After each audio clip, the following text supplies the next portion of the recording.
Hai teman-teman, di sini kita perkenalan dulu ya. Perkenalkan, nama saya Anggun Trisna Puspita. Perkenalkan, nama saya Aida. Perkenalkan, nama saya N. Ikrimah Nur Fadla. Perkenalkan, nama saya Siti Jamila.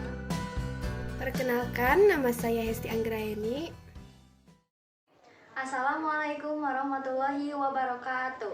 Kami dari kelompok 6, Prodi Pendidikan Guru Sekolah Dasar, kelas 4 2020. Di sini kami akan menjelaskan video pembelajaran Mata kuliah Psikologi Pendidikan yang berjudul Potensi Karakteristik dan Tingkah Laku.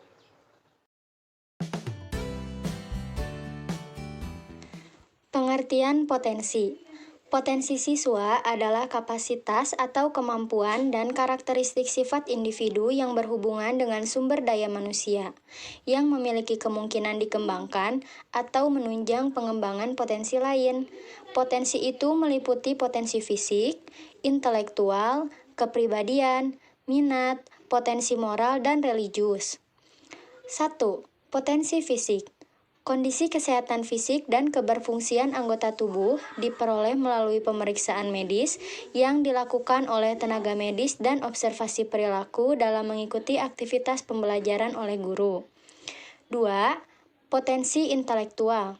Potensi intelektual terbagi dalam beberapa kelompok, yaitu yang pertama, kecerdasan akademik. Yang kedua, kecerdasan umum. Kecerdasan umum meliputi hal-hal sebagai berikut.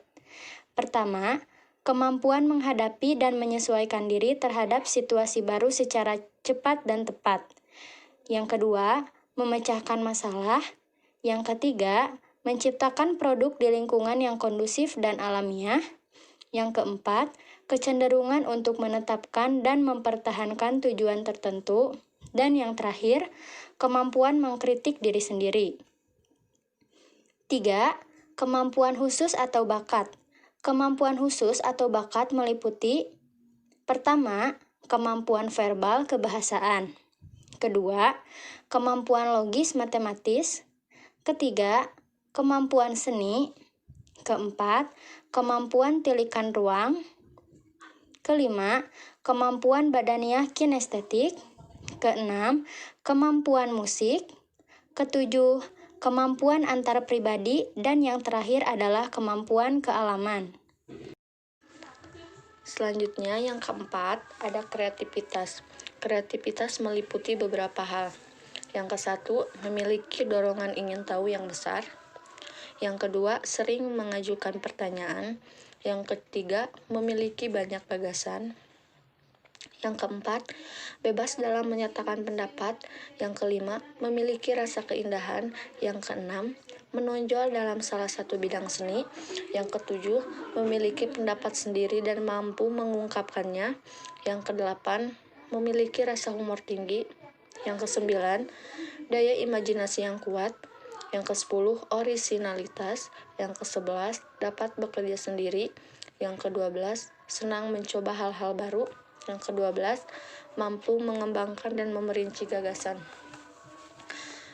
Selanjutnya, yang kelima ada kepribadian. Sedangkan kepribadian meliputi hal sebagai berikut. Yang ke-1, kemampuan mengelola emosi. Yang kedua, kemampuan mengembangkan dan menjaga motivasi belajar atau berprestasi. Yang ketiga, kepemimpinan. Yang keempat, kemampuan menyesuaikan diri. Yang kelima, kemampuan berinteraksi dan berkomunikasi. Yang keenam, responsibilitas. Yang ketujuh, orientasi nilai, moral, dan religi. Yang kedelapan, kecenderungan kebutuhan. Yang kesembilan, sikap. Yang kesepuluh, kebiasaan, dan sebagainya. Pengertian karakteristik. Terdapat beberapa pendapat tentang arti dari karakteristik, yakni yang pertama, menurut Pusat Bahasa Depdiknas adalah bawaan, hati, jiwa, kepribadian, budi pekerti, perilaku, personalitas, sifat, tabiat, temperamen, dan watak. Yang kedua, menurut Al-Bari, karakter bermakna hampir sama dengan sifat-sifat bawaan, watak, kepribadian, dan kebiasaan. Yang ketiga, menurut Tadkiratun Musfiroh, karakter mengacu kepada serangkaian sikap atau attitude, perilaku, motivasi, dan keterampilan atau skill. Yang keempat, Ron Curtis dalam berpendapat bahwa karakter adalah satu set tingkah laku atau perilaku dari seseorang sehingga dari perilakunya tersebut orang akan mengenalnya ia seperti apa. Menurutnya, karakter akan menentukan kemampuan seseorang untuk mencapai cita-citanya dengan efektif, kemampuan untuk berlaku jujur dan berterus terang kepada orang lain, serta kemampuan untuk taat terhadap tata tertib dan aturan yang ada. Kendati pun bisa jadi seseorang memiliki tipe murni, akan tetapi dalam praktiknya proporsi kelima kategori tersebut bersifat relatif bagi setiap orang.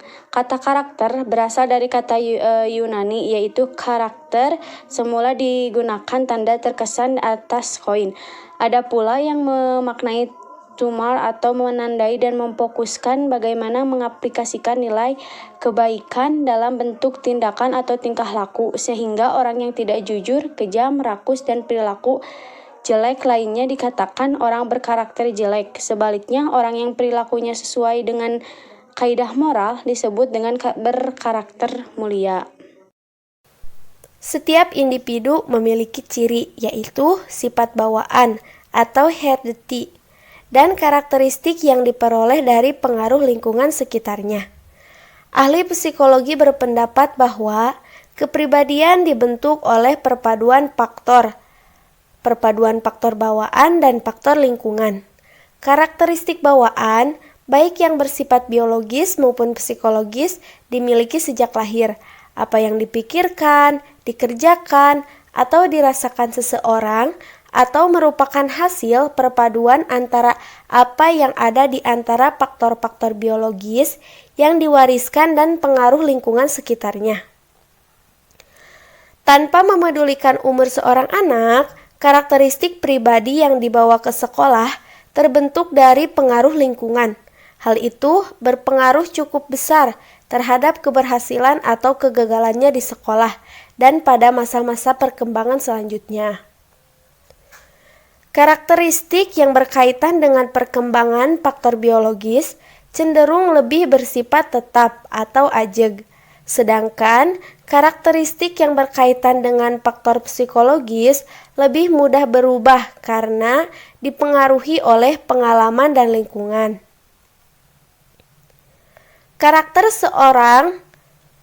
seseorang, baik disengaja atau tidak, didapatkan dari orang lain yang sering berada di dekatnya atau yang sering mempengaruhinya. Kemudian, ia mulai meniru untuk melakukannya. Oleh karena itu, seorang anak yang masih polos seringkali akan mengikuti tingkah laku orang tuanya atau teman mainnya, bahkan pengasuhnya. Erat kaitannya dengan masalah ini, seorang psikologi berpendapat bahwa karakter berbeda dengan kepribadian, karena kepribadian merupakan sifat yang dibawa sejak lahir. Dengan kata lain, kepribadian bersifat genetis. Dalam hal ini, ada 4 identifikasi perilaku dan karakteristik awal siswa, yaitu 1. Kemampuan dasar, 2. Latar belakang pengalaman, 3. Latar belakang sosial, dan yang keempat, perbedaan individual. Adapun perilaku belajar siswa, menurut Robert Gagne dikelompokkan ke dalam 8 kelas, yaitu 1. Signal learning atau belajar isyarat. Dalam jenis ini, siswa mendapat respon terkondisi terhadap signal tertentu. 2. Stimulus respon learning. Menurut Robert Gagne, proses belajar bahasa pada anak-anak merupakan proses yang serupa dengan ini. Kondisi yang diperlukan untuk berlangsungnya tipe belajar ini ialah faktor enforcement. 3. Chaining atau mempertautkan. 4. Verbal association. Tipe belajar 3 dan 4 ini setara, yaitu belajar mengajar menghubungkan SR yang satu dengan yang lain. 5. Discrimination learning atau belajar mengadakan pembeda. Dalam tipe ini, peserta didik mengadakan seleksi dan pengujian di antara 2 perangsang atau sejumlah stimulus yang diterimanya, kemudian memilih pola-pola respon yang dianggap paling sesuai. 6. Concept learning atau belajar pengertian. Dengan berdasarkan kesamaan ciri-ciri dan sekumpulan stimulus dan objek-objeknya, ia membentuk suatu pengertian atau konsep kondisi utama yang diperlukan adalah menguasai kemahiran diskriminasi dan proses kognitif fundamental sebelumnya. 7.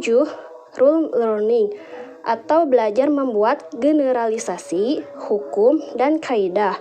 Pada tingkat ini, siswa belajar mengadakan kombinasi berbagai konsep dengan mengoperasikan kaidah-kaidah logika formal atau induktif, deduktif, analisis, sintesis, asosiasi, diferensiasi, komparasi, dan kausalitas, sehingga anak-anak didik dapat menemukan konklusi tertentu yang mungkin selanjutnya dapat dipandang sebagai rule, yaitu prinsip, dalil, aturan, hukum, kaidah, dan sebagainya. Yang kedelapan yaitu problem solving, yakni belajar memecahkan masalah. Pada siswa belajar merumuskan dan memecahkan masalah, merespon terhadap rangsangan yang menggambarkan atau situasi problematik yang mempergunakan berbagai kaidah yang telah dikuasainya. C. Faktor pembentuk karakter. Di antara faktor-faktor yang membentuk karakter yaitu 1. Pendidikan dan anak. 2. Pengaruh sekolah selama tahun-tahun pertengahan. 3. Pendidikan selama remaja. 4. Pengaruh sosialisasi atau pergaulan. Nah, sedangkan teknik untuk mengidentifikasi perilaku awal siswa adalah dengan menggunakan kuesioner, interview, observasi, dan tes atau pretest. Subjek yang memberikan informasi diminta untuk mengidentifikasi tingkat penguasaan siswa dalam setiap perilaku khusus melalui skala penilaian atau rating scales. Baik teman-teman, cukup sekian presentasi dari kita. Mohon maaf apabila ada kekurangan dan kesalahan. Terima kasih. Wassalamualaikum warahmatullahi wabarakatuh.